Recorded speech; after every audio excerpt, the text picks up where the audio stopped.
Hello ladies and gentlemen, welcome back to another video. This is BT Plays here, and today we are on the Crew 2 and we are testing out a brand new vehicle, and that vehicle is of course the Lancia Stratos HF GR4, and it is a brand new rallycross vehicle in this game. And I have tested it out already, but my mic was on mute, so I have to redo the whole video because my mic was on mute. But we're doing it nonetheless because it is, well, I'm not going to say what it is until we test it out. But yeah, we're going to test it out again for the second time. And firstly, we're going to go over the price. And I did buy this thing in a bundle with two other vehicles. So it came with 3 vehicles. And I think it came to about $1 million. But I think this vehicle by itself is around 250k. So not too bad for a rallycross vehicle. Now on to the visual parts. And as you can see, there is no customization in terms of visual parts. You can change the rims and caliper colors, the livery and vanity items as well, and some of the liveries are okay, but they're not overly impressive, and obviously the vanity items are bog standard and you just collect them and don't really put them on any of your vehicles. So time to get to the performance of this vehicle, and we're going to take the 230 parts off. I have too many 230 parts. Okay, let's delete some. But yeah, this bit again, okay. I have tested out this vehicle already, and yeah, I'll happily test it out again. Why not? I don't really play too many rallycross events, so it's always nice to come back to this discipline.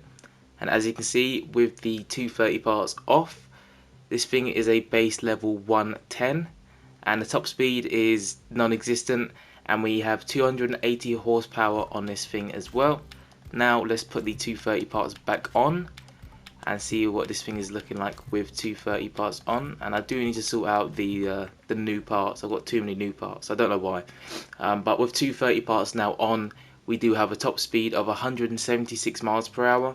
We have 535 horsepower, 0 to 60 in 2.8 seconds, quarter mile in 10.3 seconds, and brake distance 60 to 0 is 17.83 yards.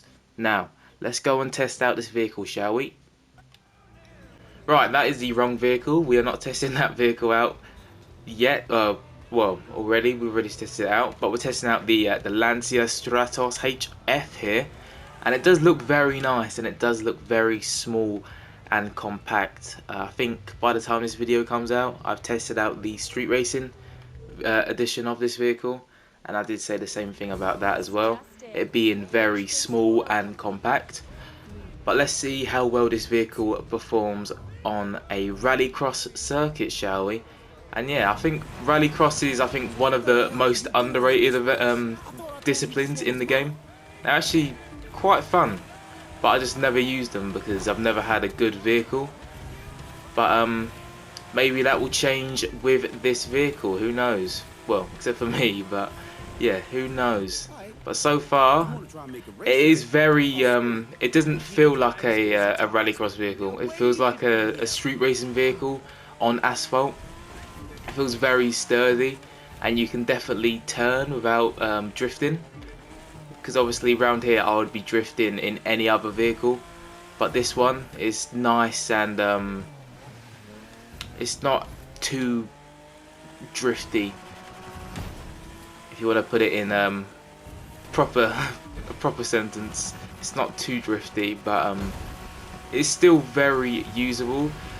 Some people may think that it can't turn well, but it can, and just because it's drifty doesn't mean it's impossible to turn in these events. It is still very good, and it is quite a fast vehicle as well, but it's just sturdy, steady, and you won't fall or, you know, come off the track from turning, which is always nice.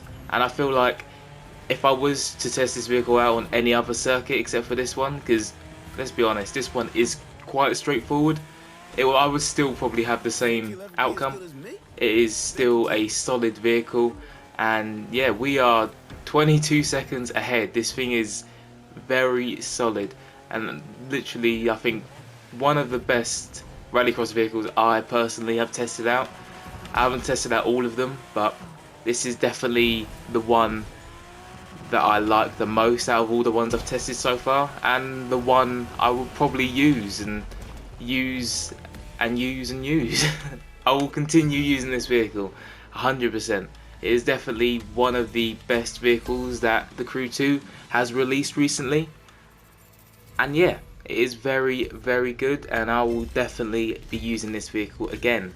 Now it's time for me to rate it out of 10. So the price, you're paying about 250,000 crew bucks for this vehicle, which is very, very cheap, especially vehicles nowadays. They're not exactly cheap, are they? So 250,000 for a vehicle, quite good. Now the performance was very, very good. Like I said, the handling was one of the best handling off-road vehicles in the game. It's very fast as well. The brakes also work pretty well as well, so the performance very good. But there was no customization, which is a bit unfortunate. But overall, out of 10, I'm gonna give this vehicle a solid 8.8 out of 10. 100% would recommend picking up this vehicle, and would 100% use this vehicle again. And if you have used this vehicle, tell me what you think of it down below in the comment section. And while you're down there, don't forget to like and subscribe if you are new, and I will see you in the next video.